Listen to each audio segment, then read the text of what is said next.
Study IQ IAS, अब तैयारी हुई अफोर्डेबल।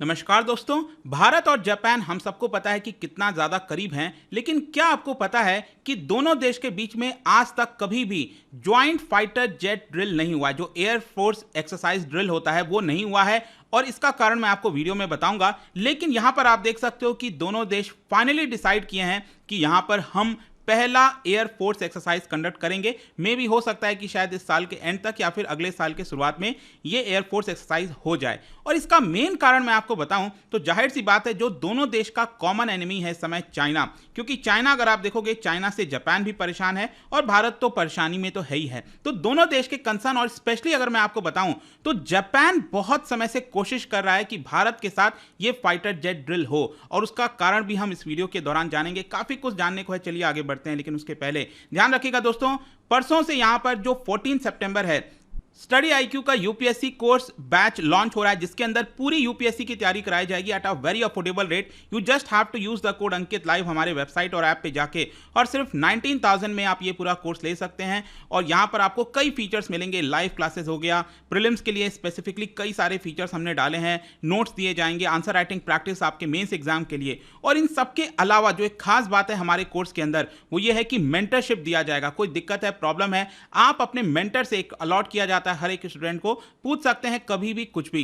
इसके अलावा अगर आपको MCQs अटेम्प्ट करना है तो मेरे इंस्टा पेज पर भी जाइए, वहां पर स्टोरीज में जितने भी MCQs हैं उसको आप अटेम्प्ट कर पाएंगे। चलिए शुरुआत करते हैं और सबसे पहले देखते हैं एग्जैक्टली अभी हो क्या रहा है। एक्चुअली हुआ क्या था, आपने सुना होगा कई बार 2+2 मीटिंग के बारे में। 2+2 मीटिंग ये होता क्या है, जब दो देश के फॉरेन मिनिस्टर और डिफेंस मिनिस्टर एक साथ मिलते हैं। तो यहां पर जैसा कि आप देख सकते हो इस तस्वीर के अंदर, राजनाथ सिंह जी हमारे डिफेंस मिनिस्टर हैं, डॉक्टर एस जयशंकर साहब हमारे एक्सटर्नल अफेयर्स मिनिस्टर हैं, और उनके जो काउंटर पार्ट है यहां पर जापान के, उन लोगों के बीच में, चारों लोगों के बीच में यहां पर एक मीटिंग हुई। इसी को 2+2 मीटिंग कहा जाता है। और इसके अंदर यहां पर डिसाइड किया गया कि जो टोक्यो के द्वारा, जापान के द्वारा कोशिश हो रहा है कि अगले 5 साल तक दोनों देश की जो डिफेंस कैपेबिलिटीज है उसको स्ट्रेंथन करने की कोशिश की जाएगी। उसको भारत ने सपोर्ट किया है ताकि दोनों देश सिक्योरिटी कोऑपरेशन को लेकर और ज्यादा आगे बढ़ सकें। और इसी को देखते हुए जल्द से जल्द यहां पर दोनों देश का जो फाइटर एक्सरसाइज है वो कंडक्ट किया जाएगा। और ये जो कॉम्प्लेक्स सोफिस्टिकेटेड बायलैटरल एक्सरसाइजेज होते रहते हैं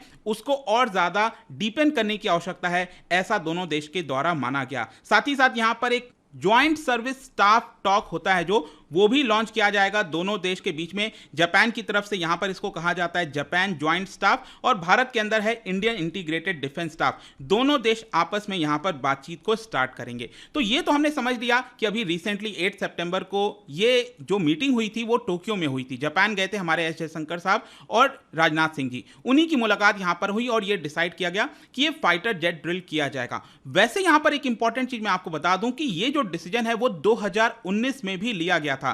पहली बार जो 2+2 मीटिंग हुआ था भारत और जापान के बीच में वो 2019 में हुआ था, और उस समय डिसाइड किया गया कि दोनों देश यहां पर फाइटर जेट ड्रिल करेंगे। भारत की तरफ से जो सुखोई 30 है और जो जापान का F-15 है, मैं आपको दिखाता हूं। सुखोई 30 तो अक्सर आप देखते रहते होंगे, लेकिन ये जापान का F-15 है, ये यहां पर पार्टिसिपेट करने वाले थे फाइटर जेट ड्रिल में। लेकिन हुआ क्या, कोविड पैंडेमिक आ गया, और कोविड पैंडेमिक की वजह से ऐसा नहीं हो पाया। वैसे ये जो एक्सरसाइज है वो होना था कोमात्सु एयरबेस। अगर आप जापान का ज्योग्राफी जानते हो तो आपको पता होगा 4 मेन आइलैंड है, होकाइडो, होन्शु ये बीच वाला, शिकोकू और क्यूशु, ये 4 मेन आइलैंड आपको देखने को मिलेंगे। और जो सबसे बड़ा आइलैंड है होन्शु, उसी के अंदर आप देखोगे यहां पर वेस्टर्न पार्ट में कोमात्सु, ये मिलिट्री एयरबेस है, एयरफोर्स बेस है यहां पर, यहीं पर ये कंडक्ट होना था, लेकिन ऐसा नहीं हो पाया। उसके बाद आगे चलकर फिर से डिसाइड किया गया कि यहां पर जुलाई 2021 में हायाकुरी एयर बेस पर ये एक्सरसाइज कंडक्ट किया जाएगा। अब ये हायाकुरी बेसिकली आपको ईस्टर्न साइड में मिलेगा, ये कोमात्सु हो गया वेस्टर्न साइड में, इसके ईस्टर्न साइड में यहां पर देखिए हायाकुरी, ये आपका जो एयरफोर्स बेस है, ये होन्शु वाला जो मिडिल वाला आइलैंड है, यहीं पर देखने को मिलता है दोनों एयरफोर्स। लेकिन फिर से क्या होता है, आपको याद होगा डेल्टा वेरिएंट वेव आ जाता है, जिसकी वजह से ये एक्सरसाइजेस को कैंसिल करना पड़ गया। लेकिन यहां पर मैं आपको एक बहुत इंटरेस्टिंग चीज बताता हूं कि जापान इतना ज्यादा क्यों उत्साहित है, जापान को इस एक्सरसाइज की क्यों इतनी ज्यादा आवश्यकता है। एक्चुअली क्या है कि ये एक्सरसाइज के अंदर भारत का सुखोई 30 MKI फाइटर जेट ये पार्टिसिपेट करेगा। अब जापान के पर्सपेक्टिव से आप देखोगे तो जापान को यहां पर प्रॉब्लम क्या है कि जो चाइना है वो लगातार उसके डिस्प्यूटेड आइलैंड पर आता रहता है। मैं अभी आपको आगे बताऊंगा वो क्या डिस्प्यूटेड आइलैंड है। लेकिन चाइना के पास अगर आपको पता हो तो सुखोई 30 फाइटर अगेन रशिया से लिया हुआ, आपको पता होगा वो चाइना के पास इस समय है, और इसके अलावा और भी कई सारे रशियन ओरिजिन के जो फाइटर जेट्स हैं वो चाइना के पास हैं। तो सोच के देखिए, अगर यहां पर जापान भारत की सुखोई 30 MKI के साथ मिलकर किसी प्रकार का एयरफोर्स एक्सरसाइज करता है तो उसको बहुत सारी जानकारियां होंगी इसके बारे में। उसको सुखोई 30 की जो कैपेबिलिटीज है, मैन्यूवरेबिलिटी हो गया, रेंज हो गया, फ्यूल कंजम्पशन हो गया, बहुत सारी चीजें उसको पता लग जाएंगी, और जापान के लिए काफी ज्यादा सिग्निफिकेंट एक्सपीरियंस होने वाला है। और इसी की वजह से जापानीज जो हैं वो चाहते हैं कि भारत के साथ मिलकर ये जो फाइटर ड्रिल है, फाइटर जेट ड्रिल, वो यहां पर कंडक्ट कराई जाए। वैसे मैं आपको बता दूं, अगर हम कंपैरिजन करें सुखोई 30 और जापान का F-15 में, तो भारत का सुखोई 30 जैसा कि आपको पता होगा ये मल्टी रोल फाइटर जेट है, कई सारे रोल में इस्तेमाल किया जा सकता है। मैक्सिमम स्पीड 1.9 मैक है। मैक का मतलब जो साउंड की स्पीड होती है, मतलब डबल स्पीड आपको देखने को मिलेगा, और रेंज है 3000 किलोमीटर। और हमारे सुखोई में आपको पता होगा ब्रह्मोस सुपरसोनिक क्रूज मिसाइल भी लगा हुआ है। लेकिन जो F-15 है उसका मैक्सिमम एयर स्पीड आप देख सकते हो वो है 2.5 मैक, अगेन काफी ज्यादा है, और साथ ही साथ जो इक्विपमेंट्स हैं वो भी काफी अच्छे से लगा हुआ है, सुपीरियर क्वालिटी के आपको देखने को मिलेंगे। लेकिन again Sukhoi one of the best माना जाता है कई सारे रोल्स में अगर हम कंसीडर करें, और इसीलिए जापान चाहता है कि फ्यूचर में अगर किसी भी प्रकार की प्रॉब्लम होती है चाइना के साथ तो उसको पहले से ही काफी जानकारी होगा फाइटर जेट के बारे में, जिसका वो इस्तेमाल कर सकता है जब एक्चुअल सिचुएशन सामने आएगा। अब देखिए जापान और चाइना के बीच में डिस्प्यूट क्या है, जापान को कंसर्न क्या है। देखो एक आइलैंड है, आपको पता होगा ग्रुप ऑफ आइलैंड्स हैं, जिसको जापान के द्वारा सेनकाकू आइलैंड कहा जाता है। जैसे कि अगर आप मैप देखो, ये जापान का सबसे नीचे वाला आइलैंड, जो मेन आइलैंड है ना, होकाइडो, होन्शु, शिकोकू, क्यूशु, तो ये क्यूशु वाला है, सबसे नीचे वाला है। उसके काफी करीब यहां पर आप देखोगे तो ये आपको सेनकाकू आइलैंड, कई सारे आइलैंड्स यहां पर देखने को मिलेंगे। ये रहा आपका, तो ये सेनकाकू आइलैंड कहा जाता है जापान के द्वारा।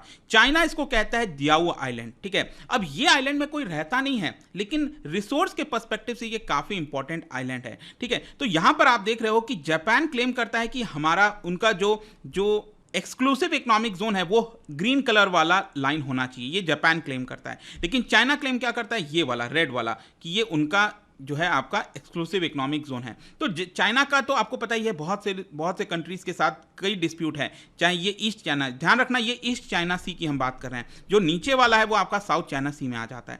तो यहां पर जापान का जो है वो ऑलरेडी डिस्प्यूट चल रहा है, और रेगुलर बेसिस पर क्या है ना कि जो चाइना है वो कई सारे फाइटर जेट्स ये वाले आइलैंड्स की तरफ भेजता रहता है। और इसके अलावा नीचे भी अगर आप देखोगे तो ऑलरेडी आपको पता है यहां पर ताइवान है, तो जस्ट 100 किलोमीटर दूर पर ये ताइवान आपको देखने को मिलेगा। और ताइवान में तो अभी रिसेंटली आपने देखा होगा कितने सारे जो नेवल वेसल्स हैं, जो शिप्स हो गए, वो यहां पर चाइना के द्वारा भेजा गया था, एक्सरसाइज कंडक्ट किया जा रहा था, पूरी तरह से एक प्रकार से घेर लिया था। तो उसको लेकर भी जापान काफी ज्यादा चिंतित रहता है, कंसर्न रहता है। इनफैक्ट यहां पर इसी साल जापानीज जो डिफेंस मिनिस्ट्री है उनके द्वारा कंफर्म किया गया कि उनकी एयरफोर्स ने 1000 से ज्यादा सॉर्टीज लगाए थे ताकि जो चाइनीज फाइटर जेट है उनको कॉम्बैट किया जा सके, ठीक है। वो उनके वाले एक्सक्लूसिव इकोनॉमिक जोन में आ रहे थे, तो उसको कॉम्बैट करने के लिए, काउंटर करने के लिए ऐसा किया जा रहा था। 2016 में सबसे ज्यादा किया गया था 1168 सॉर्टीज, लेकिन सेकंड हाईएस्ट इसी साल बताया गया यहां पर जापान के द्वारा। और ये जो 2+2 मीटिंग हुई भारत और जापान के बीच में, इसमें जापान के फॉरेन मिनिस्टर ने यहां पर कहा है कि यूक्रेन के अंदर इन्वेजन तो हो रहा है रशिया का, लेकिन इसके अलावा जो चाइना है वो यूनिलैटरल अटेम्प्ट कर रहा है ताकि जो स्टेटस को बना हुआ है साउथ चाइना सी के अंदर, ईस्ट चाइना सी के अंदर, उसको चेंज किया जाए, लेकिन हम उसको यहां पर होने नहीं देंगे। इसके अलावा भी मैं आपको बता दूं, जापान ने यहां पर रिकॉग्नाइज किया कि किस तरीके से जो चाइना है वो इंडियन ओशन रीजन के अंदर आकर अगेन अपने आप को विस्तार करना चाहता है। ऑल्दो आपको पता होना चाहिए कि जापान जो है वो लगातार क्रिटिसाइज करता है रशिया को, लेकिन भारत रशिया को डायरेक्टली क्रिटिसाइज ऐसे कर नहीं सकता। तो ऑल्दो डिफरेंस है जापान और भारत के बीच में भी रशिया को लेकर, लेकिन उनको दरकिनार, उनको साइड में रखते हुए यहां पर चाइना का जो मेन मुद्दा है वो दोनों देश एड्रेस करने की कोशिश कर रहे हैं। तो एक तो इंडियन ओशन रीजन हो गया, वहां पर प्रॉब्लम है, चाइना लगातार आने की कोशिश कर रहा है, और दूसरी तरफ एलएसी पर अभी भी टेंशन बनाई हुआ है, हम सबको पता है इसके बारे में।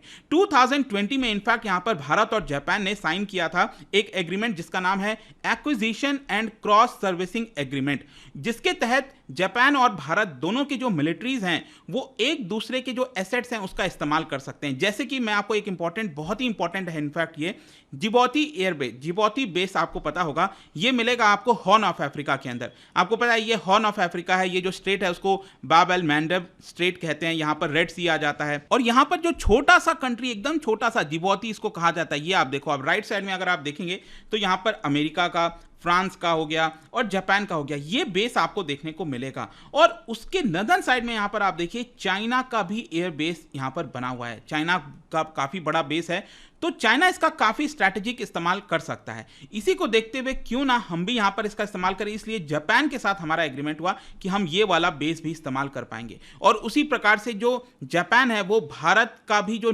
अंडमान निकोबार बेस हो गया, कई सारे जो एसेट्स हो गए वो भी इस्तेमाल कर पाएगा। तो दोनों देश काफी ज्यादा करीब आ रहे हैं, लेकिन ये जो खबर यहां पर आई है ये काफी इंपॉर्टेंट है कि दोनों देश फाइटर जेट ड्रिल में शामिल होने वाले हैं काफी जल्दी। तो आई होप कि आपको पता लगा होगा क्यों होने वाले हैं, क्या कारण है, जापान इसको क्यों चाहता है, काफी कुछ जानने को आपको मिला। जाने से पहले एक इंटरेस्टिंग क्वेश्चन, क्योंकि हम यहां पर स्ट्रेट की बात कर रहे थे, पैसेज की बात कर रहे थे, क्या बता सकते हो एक पैसेज है जिसका नाम है ड्रेक पैसेज, ये कौन से दो कॉन्टिनेंट को सेपरेट करता है, ये आपको बताना है। इसका राइट आंसर आपको पता ही है, मेरे इंस्टाग्राम पर तो मिलेगा ही, वहां पर अगर आप नहीं हो कोई बात नहीं, टेलीग्राम से भी ले सकते हैं इसका सही उत्तर। मैं कई सारे जो एमसीक्यूज हैं वो यहाँ पर स्टोरीज में डालता रहता हूँ। बाकी अगर आपको पीडीएफ चाहिए तो टेलीग्राम पर आइए, अलग अलग सोशल मीडिया पर आप जुड़ पाओगे। और जैसा मैंने बताया यूपीएससी की तैयारी अब आप कर सकते हैं दोस्तों, don't delay this, limited seats हैं, परसों से बैच स्टार्ट हो रहा है, जस्ट एक दिन और बचा है आपके पास एडमिशन के लिए। 19,000 में ये पूरा कोर्स आपको मिलेगा by using the code Ankit live. I hope की वीडियो आपको पसंद आया होगा, मिलता हूं आपसे next time, till then thank you very much, see you soon.